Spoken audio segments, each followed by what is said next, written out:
Halo bro, salam jumpa bersama penjaga kabar kuburan. Masih di bawah kebun bambu, masih terus menggali tanah untuk resapan air. Dan tanah galiannya ini akan kita angkut untuk media tanam sayuran di perkotaan. Nanti akan saya angkut.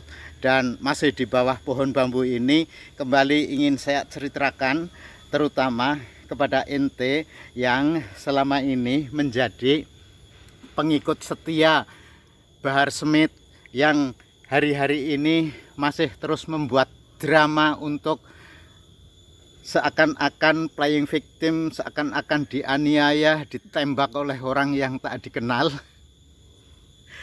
Sebuah cerita lucu seperti yang sudah-sudah membuat branding bahwa dia orang teraniaya, dan mungkin juga dia siap dipenjara agar setelah dipenjara dia akan menjadi pahlawan bagi kaumnya, bagi kelompoknya. Untuk apa?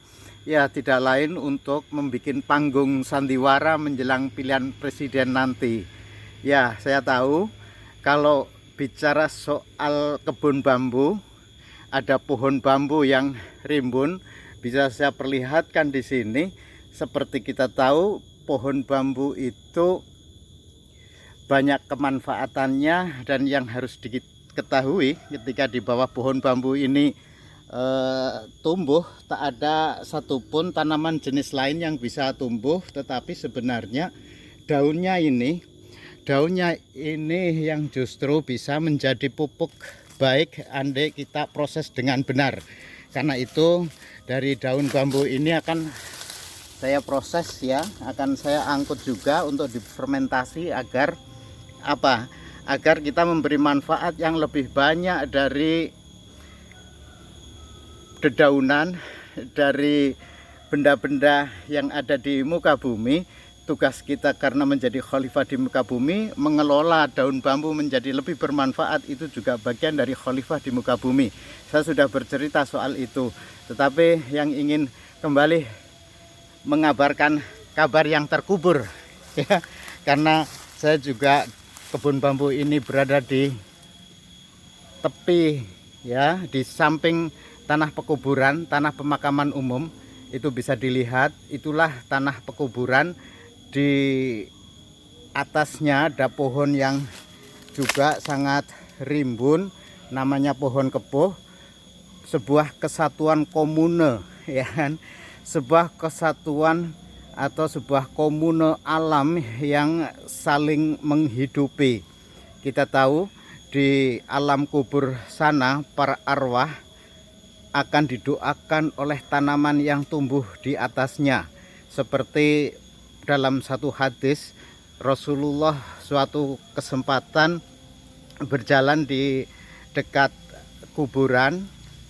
Beliau lalu menancapkan pelepah daun kurma, lalu bersabda, selama pelepah kurma ini masih hijau, masih basah, maka jenazah yang ada di bawahnya akan terhindar dari siksa kubur.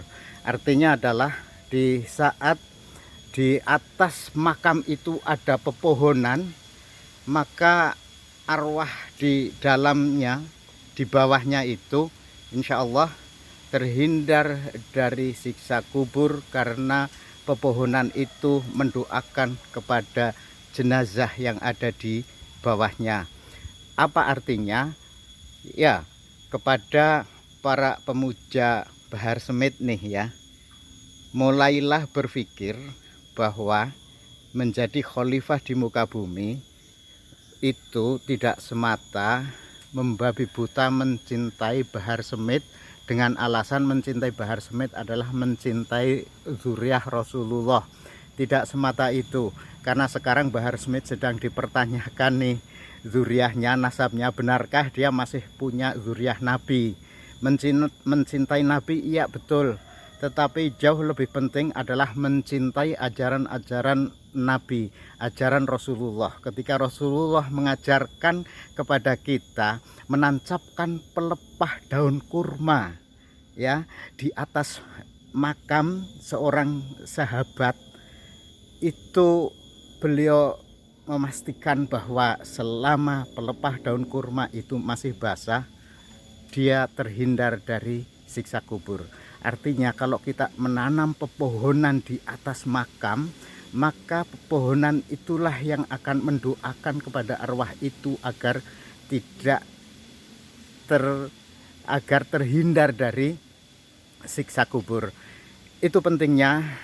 Karena itulah jangan lagi membuat drama-drama seolah Bahar Smith itu terzolimi ketika berada di dunia ini, dengan berharap pada saatnya Bahar Smith membangun satu framing branding bahwa dia terzolimi dan yang menembak ini adalah PKI, ya kan? Bukan seperti itu ya. Begitu PKI lalu dituduhkan kepada Jokowi yang dekat dengan Cina komunis itu, lalu rezim sekarang sudah kemasukan PKI. Cara berpikir yang ya lucu sih, tapi cukup cerdas, cukup kreatif. Tapi saya juga akan mengikuti cara berpikir Bahar Smith itu. Kalau di bawah pohon bambu ini ada sebuah komune, ada sebuah komunitas alam yang itu kebetulan alam ini yang dominan adalah pohon bambu. Dan kita ingat, yang tahu bahwa negeri tirai bambu itu adalah Cina, ya bisa jadi saya nanti akan dituduh Cina komunis karena berada di bawah ini pohon bambu yang rindang itu.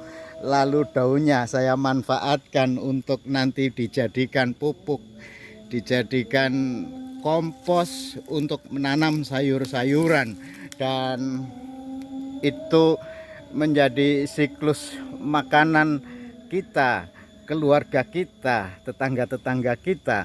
Kita sudah membangun sebuah komune tersendiri, komune alam. Dan bolehlah ente mengatakan saya sudah terkena paham komunis. Komunis bangkit, oke. Kalau komunis itu adalah komune lingkungan alam untuk memberikan manfaat sebesar-besarnya bagi manusia, diri kita dan manusia lain, bukankah berlaku satu dalil,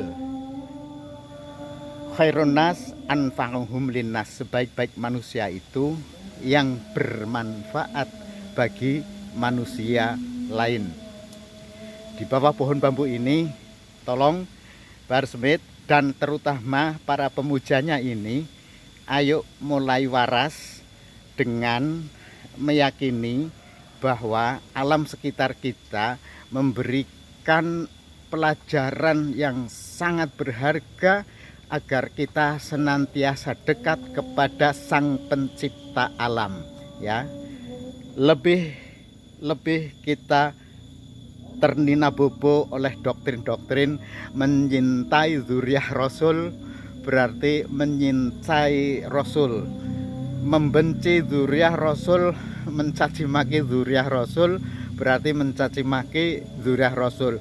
Bukan itu, bukan zuriah Rasul yang dicaci maki, tetapi kelakuan akhlak si Bahar Smith yang diragukan, justru diragukan zuriahnya.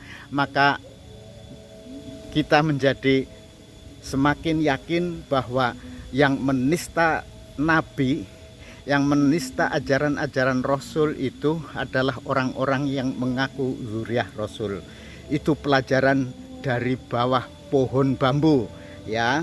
Dan sekaligus pelajaran dari negeri tirai bambu nih. Utlubul ilma walau kana bisin, itu kan sebuah hadis, cari tuntutlah ilmu walaupun adanya di negeri Cina. Jadi jangan apa-apa yang dikaitkan dengan Cina itu lalu dituduhkan komunis, PKI bangkit. Itu kan satu framing yang luar biasa ngaco. Maka menghadapi itu semua, okelah, ini penjaga kabar kuburan juga akan mengaco kepada pikiran-pikiran kalian yang masih kacau karena doktrin-doktrin yang selama ini digembar-gemborkan oleh si Bahar Smith sebagai pengikut si Rizik Syihab. Ya kan, kata Gus Dur kalau Rizik Syihab itu kan memang preman berjubah, ya nggak apa-apalah, pantas itu, artinya satu perguruan, dan itu tentu saja menjadi imam besarnya kaum Muslimin 212 yang berusaha mencari panggung menjelang Pilpres 2024 ini. Oke, cerita dari penjaga kabar kuburan dari bawah pohon bambu, bukan dari negeri tirai bambu ya, dan dari pohon besar, pohon kepuh itu namanya. Ini bisa ada benang merah yang ente tarik kesimpulannya sendiri. Kalau memang tidak suka dengan penjaga kabar kuburan, silahkan berikan komentar sebanyak mungkin, mencaci, menghujat, dipersilahkan, terbuka untuk itu semua. Demikian dari penjaga kabar kuburan. Salam waras untuk NKRI.